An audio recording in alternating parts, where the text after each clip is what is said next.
여러분, 주식 투자하면서 이런 경험 한 번쯤은 있으실 것 같은데요. 시장이 계속 올라갈 때는 지금 안 사면 나만 놓치는 거 아닌가 이런 생각이 듭니다. 그래서 가지고 있던 현금을 계속 주식으로 바꾸게 되죠. 그러다가 시장이 크게 떨어지면 어떻게 될까요? 그때는 오히려 주식을 사고 싶지 않습니다. 조금 더 떨어지면 사야지. 아직은 바닥이 아닌 것 같은데. 이런 생각을 하다가 결국 반등이 시작되고 또다시 현금이 없는 상태로 상승장을 바라보게 되죠. 저는 이 패턴을 끊기 위해서 횡보장을 현금 비중을 다시 채우는 시간으로 활용하는 게 중요하다고 생각합니다. 상승장에서는 포모가 생기죠. 주가가 계속 올라가니까 현금을 가지고 있는 것 자체가 손해처럼 느껴집니다. 그래서 적립할 금액을 늘리고 남아있는 현금까지 투자하고 싶어지죠. 문제는 그렇게 현금을 모두 사용하고 나면 시장이 크게 조정받았을 때 선택지가 사라진다는 거예요. 반대로 폭락장이 왔을 때 현금을 새로 만들기는 어렵습니다. 주가가 떨어지는 상황에서 이번 달부터 현금을 좀 모아야겠다 이렇게 마음을 먹는다고 해서 갑자기 충분한 현금이 생기는 것도 아니죠. 결국 중요한 건 폭락이 오기 전에 현금을 미리 준비해 두는 겁니다. 그리고 그 일을 하기 가장 좋은 시점이 저는 횡보장이라고 생각해요.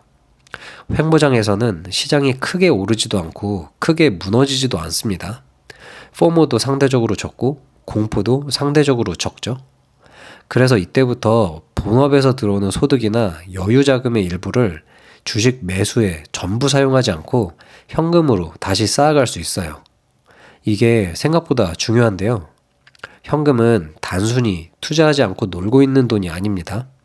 현금이 있으면 시장이 어떻게 움직이든 내가 선택할 수 있는 범위가 넓어집니다. 예를 들어 횡보장이 끝나고 시장이 크게 하락했다고 해보겠습니다. 현금이 없다면 주가가 아무리 싸 보여도 할 수 있는 일이 없죠. 하지만 미리 현금을 준비해 두었다면 이야기가 달라집니다. 가격이 내릴수록 같은 돈으로 더 많은 수량을 살 수 있으니까요. 반대로 시장이 예상과 다르게 위로 돌파했다고 해도 괜찮습니다.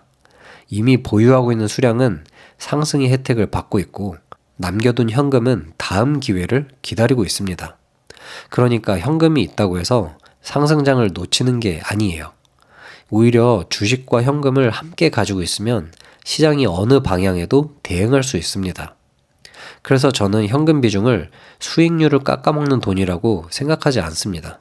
현금은 투자의 주도권을 갖는 거라고 생각해요. 시장에 무슨 일이 생겼을 때 내가 어떻게 결정할 수 있는지, 시장에 무슨 일이 생겼을 때 내가 어떻게 행동할지를 결정할 수 있게 해주는 여유입니다. 물론 현금을 얼마나 가지고 있을지는 각자의 상황과 투자 목표에 따라 달라져야 한다고 생각해요.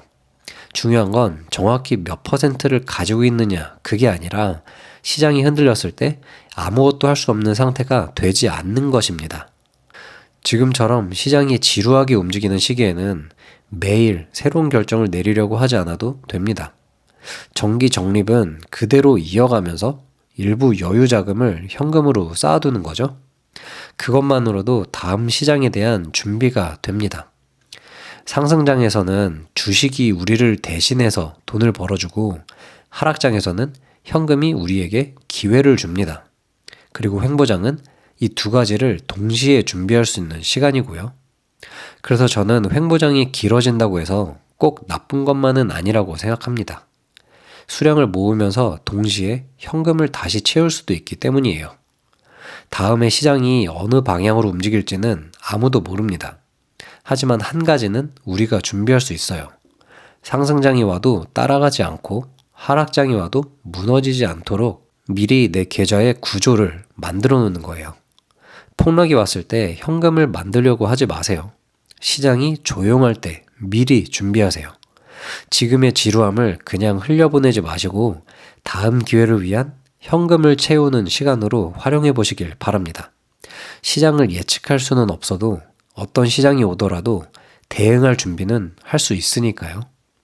여러분은 어떤 투자를 하고 계신가요?